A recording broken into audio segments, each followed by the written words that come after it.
ನಮಸ್ಕಾರ, ಶಾಹಜಲ್ ಅಹಮದ್ ಅಂತ. ಇವಾಗ ನಿಮ್ಮ ಮೈಸೂರಲ್ಲಿ ಒಂದು ರೀನೇಮಿಂಗ್ ಆಫ್ ಸ್ಟ್ರೀಟ್ ಅಂತ ಒಂದು ಚರ್ಚೆ ನಡೀತಿದೆ. ಇದೇ ಥರ ಗುಜರಾತಲ್ಲಿ ಸರ್ದಾರ್ ಪಟೇಲ್ ಸ್ಟೇಡಿಯಮನ್ನು ನರೇಂದ್ರ ಮೋದಿ ಸ್ಟೇಡಿಯಂ ಅಂತ ರೀನೇಮ್ ಮಾಡ್ತಾರೆ. ಅದರಲ್ಲಿ ಅದಾನಿ ಎಂಡು ಮತ್ತು ಅಂಬಾನಿ ಎಂಡ್ ಅಂತ ಒಂದು ಸ್ಟ್ರಕ್ಚರ್ ಮಾಡ್ತಾರೆ. ಇಲ್ಲಿ ಯಾಕೆ ಸಿದ್ದರಾಮಯ್ಯ ಆರೋಗ್ಯ ಮಾರ್ಗ ರಸ್ತೆ ಮಾಡಬಾರ್ದು ಅಂತ BJP ಯಾಕೆ ವಿರೋಧ ಮಾಡ್ತಿದೆ ಅಂತ ಸರ್ ಪ್ರಶ್ನೆ. ನಾವು ಯಾರು ಸಿದ್ದರಾಮಯ್ಯ ರಸ್ತೆ ಅಥವಾ ಅವರ ಆರೋಗ್ಯ ರಸ್ತೆ ಅಂತ ಮಾಡಬೇಡಿ ಅಂತ ಯಾರು ಹೇಳಿಲ್ಲ. ದಿವಂಗತ ದೇವರಾಜ್ ಅರಸ್ ಅವರ ರೋಡನ್ನು ಕೂಡ ಸಡನ್ಲಿ ಇದು ಔಟ್ ಆಫ್ ಸಿಲೆಬಸ್ ಕ್ವಶನ್ ಬಂದಂಗೆ ಬಂತು ನಮ್ಮ ವೀಕ್ಷಕರಿಗೆ. ಮೈಸೂರಿನಲ್ಲಿ KRSನ ರಸ್ತೆಯನ್ನು ಸಿದ್ದರಾಮಯ್ಯ ಆರೋಗ್ಯ ಮಾರ್ಗ ಅಂತ ಹೆಸರಿಡಬೇಕು ಆ ರಸ್ತೆಗೆ ಅಂತ ಒಂದು ಪ್ರಪೋಸಲ್ ಹೋಗಿದೆ. ಅದರ ಬಗ್ಗೆ ಸೀರಿಯಸ್ ಆಗಿದ್ದಾರೆ. BJPಯ ಕೆಲವರು ವಿರೋಧಿಸ್ತಾ ಇದ್ದಾರೆ, ಕೆಲವರು ಸಪೋರ್ಟು ಮಾಡ್ತಾ ಇದ್ದಾರೆ. ಎಸ್ ಮಹಾರಾಜ್. ಇಲ್ಲ, ಅದೇ ನಾನು ಸ್ವಲ್ಪ ಅದರ ಇತಿಹಾಸನೂ ಕೂಡ ಹೇಳೋಣ. ಅದು KRS ರೋಡ್ಗೂ ಅಲ್ಲ, ಇವತ್ತು ಏನು ಸಿದ್ದರಾಮಯ್ಯ ಆರೋಗ್ಯ ರಸ್ತೆ ಮಾರ್ಗ ಅಂತ ಏನು ಅದಕ್ಕೆ ನಾಮಕರಣ ಮುಂದುವರಿಯೋಕೆ ಹೋಗ್ತಾ ಇದೆ, ಅದಕ್ಕೆ ವಿರುದ್ಧವಾಗಿ ಯಾತಿಗೆ ನಾವು ನಿಂತಿದ್ದೀವಿ ಅಂದರೆ, ಅದು ಹಿಂದೆ ಪ್ರಿನ್ಸೆಸ್ ರೋಡ್ ಅಂತ ಕರಿತಾ ಇದ್ರು. ಹೌದು, ಅದು KRSಗೆ ಸಂಪರ್ಕ ಆಗೋ ಕಾರಣಕ್ಕಾಗಿ ಎಲ್ಲರೂ ಅದೇ ಹಾಗೆ ಒಂದು KRS ರೋಡ್ ಅಂತ ಒಂದು ಹೆಸರು ಉದ್ಭವ ಆಗಿರೋದು. ಅಧಿಕೃತವಾಗಿ ಪ್ರಿನ್ಸೆಸ್ ರೋಡ್ ಅಂತ ಕರಿತಾ ಇದ್ರು. ಹಿಂದೆ ಪ್ರಿನ್ಸೆಸ್ ಕೃಷ್ಣಾಜಮಣಿಯವರು, ನಾಲ್ವಡಿ ಅವರ ತಂಗಿ, ಎಲ್ಲಕ್ಕಿಂತ ಚಿಕ್ಕ ತಂಗಿ, ಅವರು TBಗೆ ಬಲಿಯಾಗ್ತಾರೆ. ಅವರು ಅವರ 3 ಮಗಳೂ ಕೂಡ 1904 ಇಂದ 1914ವರೆಗೆ TBಗೆ ಬಲಿಯಾಗ್ತಾರೆ. ಸೊ ಆ ನಿಟ್ಟಿನಲ್ಲಿ ಇಡೀ ರಾಜ್ಯಕ್ಕೆ, ರಾಷ್ಟ್ರಕ್ಕೆ, ನಮ್ಮ ಮೈಸೂರು ಸಂಸ್ಥಾನಕ್ಕೆ ಯಾರೂ ಸಹ ಇದಕ್ಕೆ ಬಲಿಯಾಗಬಾರ್ದು ಅಂತ TB ಸ್ಯಾನಿಟೋರಿಯಮನ್ನು ಅಲ್ಲಿ ನಿರ್ಮಾಣಕ್ಕೆ ಒಂದು ಜಾಗ ಕೊಡ್ತಾರೆ. ಅವ್ರದ್ದೇ ಆದ ಒಂದು CFTRI ಪಕ್ಕದಲ್ಲಿ ಒಂದು ಜಾಗ ಕೊಡ್ತಾರೆ. ನಂತರ ಬೆಂಗಳೂರಲ್ಲೂ ಸಹ ನಮ್ಮ ಅರಮನೆ ಪಕ್ಕ ಇರುವಂಥದ್ದು ಆವ್ಲಾನ್ ಕಾಟೇಜು ಕೂಡ TB ಏನು ಇನ್ಸ್ಟಿಟ್ಯೂಟ್, ನ್ಯಾಷನಲ್ ಟ್ಯೂಬರ್ಕುಲೋಸಿಸ್ ಇನ್ಸ್ಟಿಟ್ಯೂಟನ್ನು ಕೂಡ ಶುರು ಮಾಡ್ತಾರೆ. ಅವರ ನೆನಪಿನಲ್ಲಿ ಆ ರಸ್ತೆಯನ್ನು ನಾಮಕರಣ ಆಗುತ್ತೆ. ಸೊ ಪಾರಂಪರೆಯನ್ನು ಮರ್ಯಾದೆ ಕೊಡೋ ನಿಟ್ಟಿನಲ್ಲಿ ಇನ್ನೊಂದು ಮಾರ್ಗವನ್ನು ನೀವು ಗುರುತಿಸಿ ಅದಕ್ಕೆ ಸಿದ್ದರಾಮಯ್ಯನ ಹೆಸರು ಹಾಕಿ, ಅದೇನು ಸಮಸ್ಯೆ ಇಲ್ಲ. ನಮ್ಮ ಮುಖ್ಯಮಂತ್ರಿಗಳು ರಾಜ್ಯಕ್ಕೆ ಸೇವೆ ಮಾಡಿದರಲ್ಲಿ ಏನು ಎರಡು ಮಾತಿಲ್ಲ. ದಿವಂಗತ ದೇವರಾಜ್ ಅರಸ್ ಅವರ ಹೆಸರು ಕೂಡ ಒಂದು ರಸ್ತೆಗೆ ಇಟ್ಟಿದ್ದಾರೆ ಮೈಸೂರಲ್ಲಿ, ಭಾಳ ಪ್ರಮುಖವಾದ ರಸ್ತೆ. ಇನ್ನೊಂದು ಯಾವುದಾದ್ರೂ ರಸ್ತೆ ಗುರುತಿಸಿ ಅವ್ರ ಹೆಸರು ಹಾಕಿ, ನಮಗೇನು ಸಮಸ್ಯೆ ಇಲ್ಲ.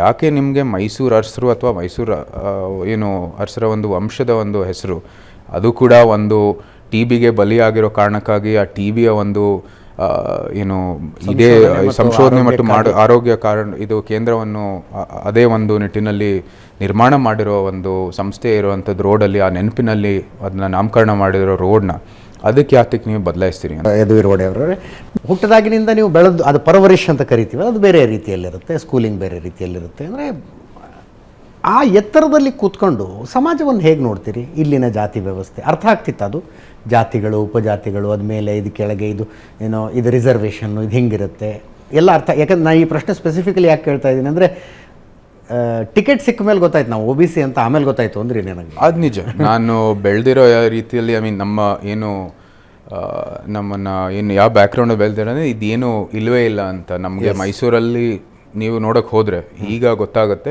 ಅರಮನೆ ಸುತ್ತಲೂ ಕೂಡ ಎಲ್ಲ ರೀತಿಯ ಜಾತಿಯ ಜನಾಂಗ ಇದ್ದಾರೆ. ಇಲ್ಲಿ OBC ಇರ್ಬೋದು, SC ಇರ್ಬೋದು, ST ಇರ್ಬೋದು, ಎಲ್ಲರಿಗೂ ಸಹ ಅಲ್ಲಿ ಆಶ್ರಯವನ್ನು ಕೊಟ್ಟಿದ್ದಾರೆ.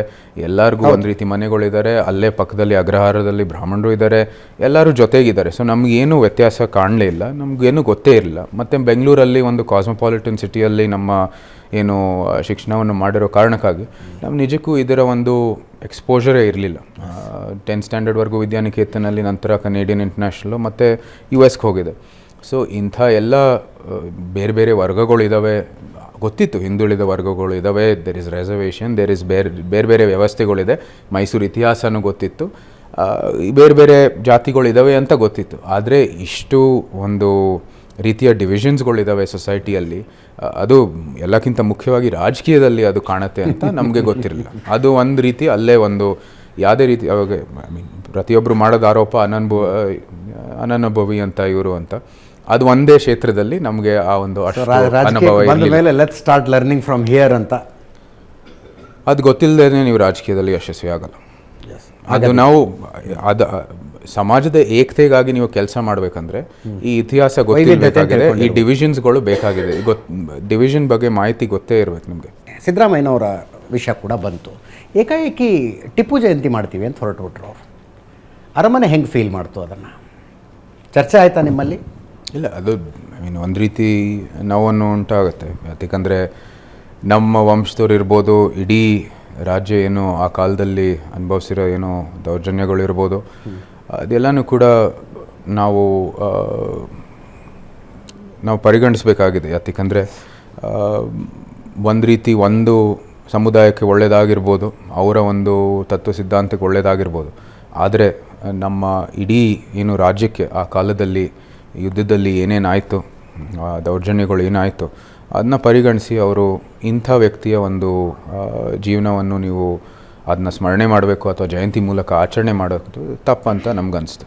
ಎಸ್, ಈ ರಾಜಮನೆತನದಲ್ಲಿ ಮನೆಯವರೆಲ್ಲ ಕೂತ್ಕೊಂಡಾಗ ಈ ಟಿಪ್ಪು ಜಯಂತಿ ಅಂತ ಬಿಟ್ಟುಬಿಡಿ, ಒಟ್ಟಾರೆಯಾಗಿ ಹೈದರ್ ಅಲಿ, ಟಿಪ್ಪು ಈ ಮನೆತನಕ್ಕೆ ಮಾಡಿದ ದ್ರೋಹ ಅದೆಲ್ಲ ಚರ್ಚೆಗೆ ಬರುತ್ತಾ ನಿಮ್ಮ ಬಾಲ್ಯದಿಂದ? ಬರುತ್ತೆ. ನಮ್ಮ ವಂಶದವರೇ ಅವರು ಕೊಲೆ ಮಾಡಿದಿರೋದು, ಇಬ್ಬರು ಹೈದರ್ ಅಲಿ ಒಬ್ರಿಗೆ ಒಂದು ಪಾಯ್ಸನ್ ಮಿಲ್ಕ್ ಕಳಿಸಿ ಇನ್ನೊಬ್ಬರನ್ನ ಅವರ ಸ್ನಾನ ಮಾಡೋ ಸಮಯದಲ್ಲಿ ಅವ್ರನ್ನ ಸ್ಟ್ರ್ಯಾಂಗಲ್ ಮಾಡಿದ್ದು, ಇನ್ನೊಬ್ಬರನ್ನು ಕೂಡ ಅವರು ತಮ್ಮ ಏನು ಸುಮಾರು 16-17 ವರ್ಷ ಬಂದಿದ್ದ ತಕ್ಷಣ ಅವ್ರಿಗೂ ಕೂಡ ಕೊಲೆ ಮಾಡಿರುವಂಥದ್ದು ಎಲ್ಲ ಮಾಡಿರುವಾಗ ಹೌದು, ನಮಗೂ ಕೂಡ ಒಂದು ರೀತಿ ಅವರ ವಿರುದ್ಧವಾಗಿ ನಮಗೆ ನಿಲುವು ಇದ್ದೇ ಇರುತ್ತೆ. ಆದರೆ ನಾವು ಕೂಡ ಅದು ಇತಿಹಾಸದ ದೃಷ್ಟಿಕೋನದಲ್ಲಿ ನೋಡಬೇಕಾಗಿರೋದು ಮುಖ್ಯ. ಆ ಕಾಲದ ಒಂದು ವಾತಾವರಣದ ಬೇರೆ, ಇವತ್ತು ಬೇರೆ, ರಾಜಕೀಯ ಅನಿವಾರ್ಯತೆ ಬೇರೆ ಬೇರೆ ಎಲ್ಲ ಇರುತ್ತೆ. ನಮ್ಮ ಅಭಿಪ್ರಾಯ ಹೀಗಿರುತ್ತೆ, ಆದರೆ ಅದು ಒಂದೇ ಅಲ್ಲ, ಬೇರೆ ಬೇರೆ ರೀತಿಯಲ್ಲಿ ಬೇರೆ ಬೇರೆ ಘಟನೆಗಳು ನಡೆದಿದ್ದಾವೆ.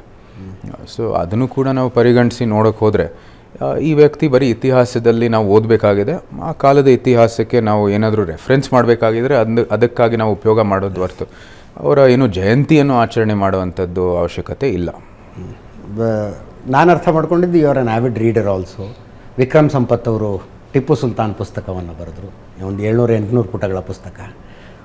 ತಿರುವು ಹಾಕಿದ್ರ ಪುಸ್ತಕವನ್ನು. Do you agree? ಹಾಕಿದೆ, ಅವರು ಮುಂಚೆನೇ ಕಳಿಸಿದ್ರು ನಮಗೆ, ನಾವು ಸಹ ಅದಕ್ಕೆ ಒಂದು ಏನು ಬ್ಲರ್ಬನ್ನು ಕೊಟ್ಟಿದ್ವಿ, ನಮ್ಮ ಹೇಳಿಕೆಯನ್ನು ಕೊಟ್ಟಿದ್ವಿ. ಅವರೇನು ಅದೇನು ಒಪ್ಪಿಗೆ ಅಂತ ಏನಿಲ್ಲ ಅದರಲ್ಲಿ, ಅದು ಇತಿಹಾಸ ಅಷ್ಟೇ. ಅಲ್ಲ, ಆ ಪುಸ್ತಕದಲ್ಲಿ ಸತ್ಯ ಬಂದಿದೆ ಅಂತ ಅನ್ಸುತ್ತಾ? ಸತ್ಯ ಬರೋದಕ್ಕೆ ನಾವು ಒಂದು ಪ್ರಕ್ರಿಯೆ ಇದೆಯಲ್ಲ, ರೆಫರೆನ್ಸ್ಗಳು ಕೊಡಬೇಕು. ನಮ್ಮ ಪ್ರಕ್ರಿಯೆ ಅಂತೆ ನೀವು ಅನೇಕ ಏನು ಸೋರ್ಸ್ಗಳಿದ್ದಾವೆ, ಅದಕ್ಕೂ ಕೂಡ ನೀವು ರೆಫರೆನ್ಸ್ ಕೊಡಬೇಕಾಗಿದೆ. ಅದೆಲ್ಲಕ್ಕೂ ಕೂಡ ಅವರು ರೆಫರೆನ್ಸ್ ಕೊಟ್ಟಿದ್ದಾರೆ. ಬ್ರಿಟಿಷ್ ಆರ್ಕೈವ್ಸ್ ಇರ್ಬೋದು, ನಮ್ಮದೇ ಆದ ಆರ್ಕೈವ್ಸ್ ಇರ್ಬೋದು, ನ್ಯಾಷನಲ್ ಆರ್ಕೈವ್ಸ್ ಇರ್ಬೋದು, ಮತ್ತು ಇಲ್ಲೇ ಅವರು ಪ್ರವಾಸ ಮಾಡಿದ ನಂತರ ಕೆಲವು ಅವ್ರಿಗೆ ಸ್ಥಳೀಯರಿಗೆ ಎಲ್ಲರಿಗೂ ಕೂಡ ಫೋಕ್ಲೋರಲ್ಲಿರುವಂಥದ್ದು ಏನೇನು ಕಥೆಗಳಿದ್ದಾವೆ ಅದನ್ನು ಸಹ ದಾಖಲೆ ಮಾಡಿದ್ದಾರೆ, ರೀಡರ್ಗೆ ಬಿಟ್ಟಿದ್ದಾರೆ. ನಾವು ಸಹ ಅದೇ ಒಂದು ಮಾರ್ಗದಲ್ಲಿ ಹೋಗ್ತಾ ಇದ್ದೀವಿ. ನಾವು ಏನು ಇತಿಹಾಸ ಇದೆ ನಿಮ್ಮ ಮುಂದೆ ನಾವು ಮಂಡಿಸ್ತೀವಿ, ನೀವು ತೀರ್ಮಾನ ಮಾಡಬೇಕಾಗಿದೆ ಸರಿಯಾದ ವ್ಯಕ್ತಿನ ಅವರ ಜಯಂತಿಯನ್ನು ಆಚರಣೆ ಮಾಡೋಕ್ಕೋ ಇಲ್ವೋ ಅಂತ.